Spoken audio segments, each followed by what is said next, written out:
சிந்து பைரவியில் பார்த்தீங்கன்னா கேஸை போட்டுடுறாங்க இந்த ஸ்னேகா. எப்படிங்க இப்படி பண்ண முடியும்? இவ எந்த அதிகாரத்தை கொண்டு ஆஸ்பத்திரியில் ஒன்றுமே தெரியாதவ பிரசவம் பார்த்தா அப்படின்னு கேஸை போடுறாங்க. கேஸை பார்த்தீங்கன்னா கோர்ட்டுக்கு வருது. அந்த பிரசவம் பார்த்தாங்க இல்லையா, அந்த அம்மா மாமியார் எல்லோரும் வர்றாங்க. ஏம்மா இப்படி உங்கள் ஒரு உயிரை நம்பி எப்படிம்மா எதுவுமே தெரியாத ஒரு பொண்ணுக்கிட்ட நீங்கள் மாதிரி பிரசவம் பார்க்குறக்கு ஒப்படைச்சிங்க அப்படிங்கிறாங்க. ஐயா அது வந்து அப்படிங்கல என்ன நினச்சிட்டு இருக்கீங்க? இல்லைங்க அது வந்து நான் சொல்கிறது முழுசாக கேளுங்க அப்படிங்கிறாங்க. இங்கே பாருங்கள், அந்த ஆஸ்பத்திரியில் பிரசவம் பார்த்தாங்களா இல்லையா அப்படிங்கிறாங்க.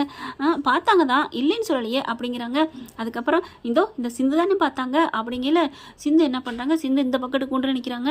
என்னம்மா நீ தானே பிரசவம் பார்த்த அப்படின்னு கேட்க, அது வந்து நான் பார்த்தேங்கய்யா அப்படிங்கிறாங்க. என்னம்மா அவங்களே பார்த்தேன்னு ஒத்துக்கிட்டாங்க. என்ன சொல்கிறீங்க? அம்மா என்ன நினச்சிட்டு இருக்கீங்க? அந்த பொண்ணு பார்த்துச்சு தான், பிரசவம் நடக்கிறத பார்த்துச்சு அப்படிங்கிறாங்க. என்ன சொல்கிறீங்க? ஆமாம், பிரசவம் பார்த்தது முழுக்க முழுக்க அங்கே டாக்டர் தான் பார்த்தாங்க அப்படின்னு அவங்க அந்தர் பல்ட்டு அடிக்கிறாங்க. என்ன சொல்கிறீங்க? ஆமையா, நாங்கள் எதாவது சொன்னோமா? எங்கள் பிள்ளைக்கு நல்லபடியாக பிரசவம் பார்த்து எங்கள் பேர பிள்ளையும் எங்கள் பிள்ளையும் நல்லா இருக்குது. அப்படி இருக்கல இந்த தேவையில்லாமல் கேஸை போட்டு இழுத்து விட்டுருக்காங்க எதிர்க்கட்சி ஆளுங்க. இதை வந்து நான் வந்து வன்மையாக தண்டிக்கிறேன். இந்த பொண்ணு பார்த்துச்சு அவ்வளோதான், சும்மா சின்ன சின்னதை ஏதோ அதை எடுத்துகிட்டு வா இதை எடுத்துகிட்டு வந்து கொடுத்துச்சு. மற்றபடி இந்த என் பிள்ளைக்கு சுகப்பிரசவமாக பிரசவம் பார்த்தது டாக்டர் சிவா தான் எல்லாம் பார்த்தாரு அப்படிங்கிறாங்க. சிவாவை கூப்பிட்றாங்க. என்ன டாக்டர் சிவா நீங்கள் தான் பார்த்தோம்னா அவங்க சொல்கிறாங்க, ஆனால் அவங்க ஒய்ஃபு பார்த்தோம்னா இங்கே கம்ப்ளைண்ட் கொடுத்துருக்காங்க. கம்ப்ளைண்ட் கொடுத்தது யாருங்க? இதில் யாருக்காவது சம்மந்தம் இருக்கா? இவங்களுக்கு ஏதாவது ஆச்சு வச்சு அப்படின்னு கம்ப்ளைண்ட் கொடுத்துருக்காங்களா?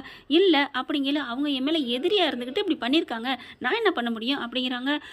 அப்போ அலசி ஆராய்ஞ்சு பார்க்குறாங்க. அதில் சிவா தான் பிரசவம் பார்த்தாரு அப்படிங்கிறது உறுதியாகுது.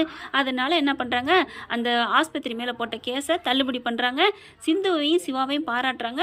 நல்லபடியாக ஒரு கிரிட்டிக்கலான இருந்த ஒருத்தையும் வந்து நீங்கள் வந்து பிரசவம் பார்த்துருக்கீங்க அப்படின்ட்டு. அதே மாதிரி அந்த ஆஸ்பத்திரி கொண்டு போனாங்க, அவங்க பார்க்க முடியாதுன்னு விரட்டிட்டாங்க அப்படிங்கிறதையும் போட்டு கொடுத்துட்றாங்க. அதனால ஸ்னேகா ஆஸ்பத்திரிக்கு வன்மையாக கண்டிக்கிறேன் அப்படின்னு சொல்லிட்டு தீர்ப்பு சொல்கிறாங்க. கீழே இறங்கி வந்தோன்னே, என்ன சிவா உன் பொண்டாட்டியோட சேர்ந்து நீ பொய் சொல்ல ஆரம்பிச்சிட்ட போல இருக்கு அப்படின்னு ஸ்னேகா சொல்ல, பலான்னு ஒரு அறை கொடுக்குறாரு. என்ன நீ அறையிற? பின்ன என்னடி நீ எத்தனை வாட்டி அடி வாங்கினாலும் திருந்த மாட்டியா? நாங்கள் பிரசவம் பார்க்கல, என்ன வேணாலும் பண்ணுறோம் பண்ணாமல் போகிறோம், உனக்கு என்ன தேவையா? அவங்க ஏதாவது பண்ணாங்களா அப்படிங்கல அந்த அம்மா வருது. அந்த பிள்ளை பத்துச்சு இல்லையா, அவங்களோட அம்மா வந்துட்டு பலான்னு ஸ்னேகாவுக்கு ஒரு அறை கொடுக்குது.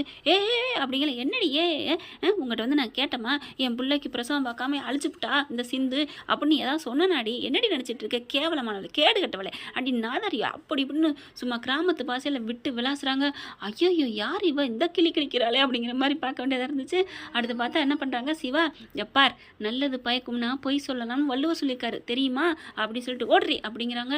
கேஸ் முடிஞ்ச கையோட வெளில வராங்க. அன்னபூர்ணி அப்படியே சந்தோஷமாக கட்டிக்கிறது.